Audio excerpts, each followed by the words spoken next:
Howdy folks. So here we are in my small little farmy kitchen, and we are making homemade pizza because somebody gave me this wonderful whole wheat pizza dough. I like to do whole grain flours, and so we're going to go ahead and make us a homemade pizza right here on this round pan, and we're going to show you how we do that. And this is garden fresh pizza. So everything you see here came out of the garden. This luscious red bell pepper. We're going to do a little zucchini, and I'll show you how I do that. We're going to slice up some little tomatoes. We've got a beautiful garlic here, and some lovely fresh basil from the garden, and even a little chopped up onions from the garden. And we've got some nice pepperoni, from the grocery store. And I do my own sauce. What I did was I used a can of, let me see my ounces here. This is a 15-ounce can. It's your average size can of organic tomato sauce. And what I do is put that in the bowl, and then I add my seasonings. I've got Italian seasonings in here, along with some garlic, a little bit of salt, and a tiny bit of maple syrup because it mixes in real well, and I like to avoid sugar if I can. And that gives it a tiny sweet, which is kind of fun on the pizza. So we are going to start with dealing with this crust and get it out on this pan. Okay, for this one you want a little bit of oil on your pan, anything from butter to, I put a little bit of olive oil. You can use a spray or just spread it on. And what we're gonna do is I just kind of work the dough a little bit so that it's nice, and you really want it kind of stuck together nice. And what's easy about this is I'm not having to make this dough from scratch. This was a gift. But you do want to stretch it out right. And there's a funny thing about, when you go to the pizza parlor and you see the dudes, flailing it and spinning it and all that and stretching it with their hands. Well, that's what you're going to want to do. Okay, so you're going to kind of start stretching, slow and steady, stretching. You get it started like that. Okay. And then once you're about so far and you can get your hands under it, you start working it like this. Just like in the pizza parlor. Start working your dough. Turn it over. Work it some more. Stretching it. It's very stretchy, but you do not want to make a hole in it. You don't want to pull so hard that you've got a big hole in your pizza. Okay, out a lot more. We're going to try to cover up that hole there best we can.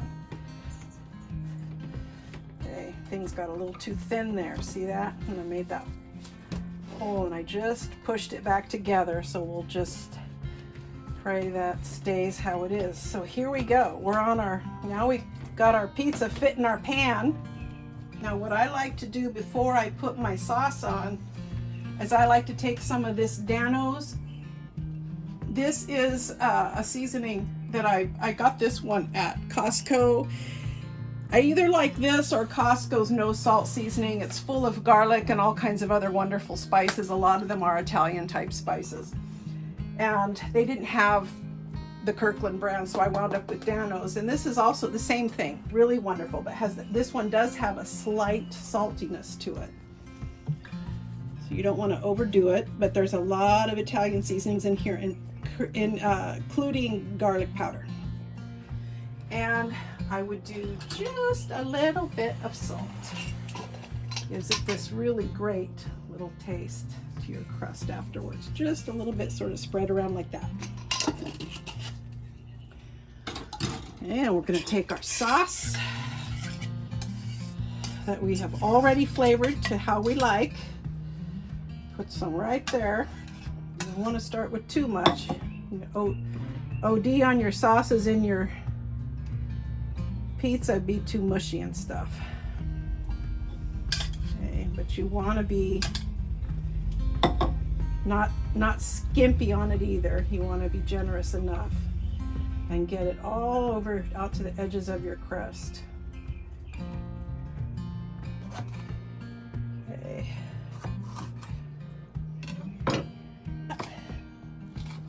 Okay. Tomatoes. We're gonna do these into rounds. It's a perfect size little pizza tomatoes for the size pizza we're doing. And if you don't have a good sharp knife, you're going to want to sharpen it before you do your tomatoes. Tomatoes are a great test of whether or not a knife is sharp enough. If it isn't, it's not going to cut through that soft little tomato. A little bit of garlic here. Let this roast on the top. As you can see, I'm definitely not a trained chef, but I have done a ton of garden cooking in my life. Organic gardening, 25 years, you learn to make things you never would have thought of making before. There's a lot of home cooking involved in that. Can really enhance your cooking life to be a gardener, because you don't want things to go to waste that you've grown. This is a wonderful way to use zucchini in pizza and omelets. Mix it into scrambled eggs, quiche, even lasagna, pastas, is to grate it. You don't have to just slice it and then have all that mushy in the middle necessarily. Now look at that. Isn't that lovely? And it's pretty, and you can mix it into anything. You can mix that into a salad. You can mix that into a pasta, and we're going to use it in our pizza. Now, the one thing about zucchini is it's kind of heavy on water. Not as heavy as a cucumber, but it still has a pretty good water content. So you want to get a handful at a time and just press it. And you see all that water pressing right out of that zucchini? If you don't do this, if you skip this step, you're going to have watery pizza, watery whatever. I've had very watery lasagna because I forgot to squeeze the zucchini, and that's no fun. Okay, start with the zucchini. Come over here and I just start spreading it all over like that. Some people are very meticulous, little piece at a time. I just sort of do it all quick. That's just my style of cooking in the kitchen. I'm a little wild. Okay, we'll cut up this basil just a little bit before we put it on. Oh, it smells so good. Okay, I think we're gonna do some garlic now. Spread that all around. The garlic cooks up just delightful on a pizza. Some peppers. This is sweet pepper, not hot. Sweet bell pepper, turned red. You leave your green bells on for a long time, they'll turn red. Some of them might turn orange or yellow depending on which breed you got, or cheese. And a cool thing about pizza too, like normally you do some cheese first, right? It's okay if you forget. It doesn't matter. This cheese is gonna melt all over that. Delightful, okay? We're gonna have plenty of cheese on there. And then we're gonna have some pepperoni on top with our tomatoes and basil. It's gonna just be awesome. Okay, so it doesn't matter that we didn't put it on first. Pizza is so easy to correct with little mistakes like that. Okay. Let's come over here and get our tomatoes. Okay, put some of those around. And why don't we get one more tomato? Let's do some pepperoni.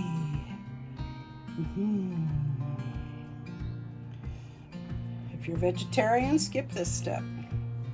I've made tons of vegetarian pizzas. Right now, I'm in a meat-eating phase of my life. Healing from a traumatic brain injury, I just seem to need so much protein. But I have been vegetarian for years at a time. And I'll tell you, garden fresh vegetarian pizza is fabulous.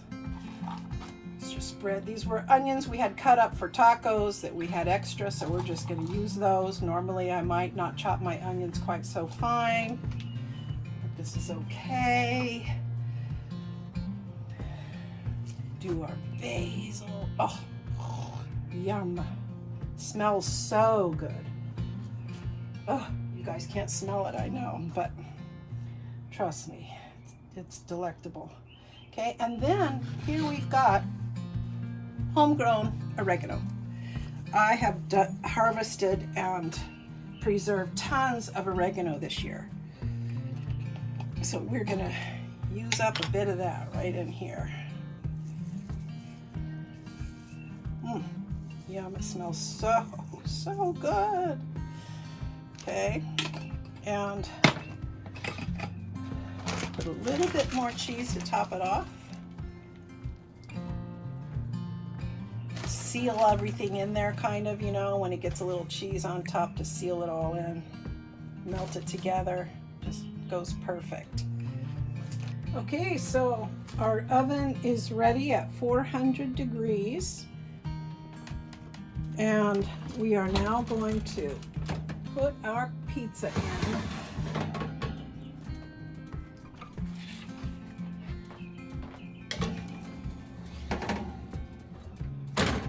And do not burn your fingers. Okay, and we're gonna set our timer for 18 minutes. Okay, so our beeper has gone off. There's Tristan. How does it look? Beauty miss. All right. Oh, delectable. There is our homegrown, homemade, garden fresh pizza. Okay, we're gonna let it cool down a few minutes and then slice her up.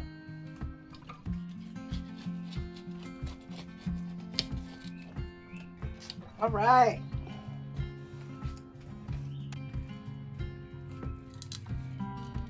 And that is steaming hot pizza.